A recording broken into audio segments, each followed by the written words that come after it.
When my husband left for a weekend business trip to Chicago, I thought I'd finally have some space to breathe. Not that I didn't love Thomas. He was steady, responsible, everything on paper a woman should want. But maybe that was the problem. Our love had become a paper routine, folded corners, written schedules, and no room left in the margins for feeling. It had been months, maybe longer, since he touched me like he wanted to. I'd bought new perfume, changed my hairstyle, even booked a couple's spa day. He didn't notice, or worse, he noticed but didn't care. So when he kissed my cheek and rolled his suitcase out the front door that morning, I didn't miss the sound of it closing behind him. I sat on the edge of our bed later that night, brushing out my hair in silence. Luna, my cat, curled up at the foot of the bed, blinking slowly in that indifferent feline way, as if to say, "You're lonely again, huh?" I turned to the mirror, tracing the edges of my reflection with tired eyes. 36, married 10 years, one child away at college, and suddenly invisible. Downstairs, I heard the front door open and close again. I froze. Then came his voice. "Hey, Rachel. It's just me." It was Noah, my husband's younger brother. He'd stayed with us a few times before when his campus apartment needed repairs. Thomas trusted him. I did too, once.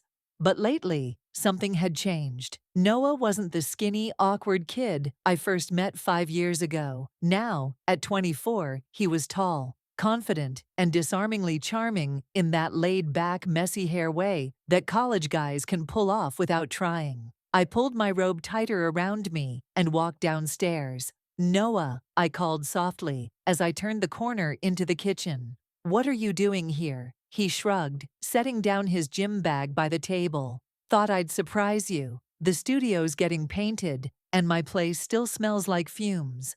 Tom said I could crash here if I needed." I raised an eyebrow. "He told you that?" Noah grinned. "You know your husband. Always the planner." I rolled my eyes but didn't push further. "You hungry?" We ended up sitting at the kitchen counter, eating leftover lasagna and sipping wine like two mismatched strangers who had no business enjoying each other's company as much as we did. Noah watched me a little too closely. His eyes lingered when I laughed, and his compliments were softer now.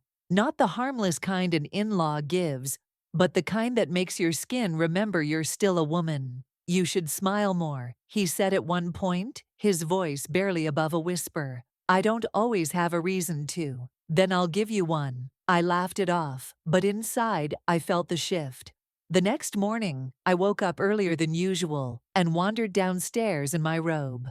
Noah was already in the kitchen, shirtless, making coffee. His back was to me, broad shoulders, a tattoo I didn't remember him having, and the sound of my heart pounding for reasons I didn't want to admit. He turned, holding out a mug like it was a peace offering. "You always walk around like that?" he asked, eyes dropping briefly to the hem of my robe. "Only when I think I'm alone," I replied with a smirk, taking the cup. He sat beside me at the kitchen island, way too close. There was nothing in his touch. He didn't try anything. But somehow that made it worse. It made me wonder how far I'd let things go if he did. "Tom's lucky," he said suddenly, his voice quiet. "I hope he knows that." I paused, unsure what to say. Sometimes I think he forgot. We didn't speak for a while after that. That night, I was curled up in the living room, wearing a silky black camisole and shorts, watching a rom-com I'd seen a dozen times.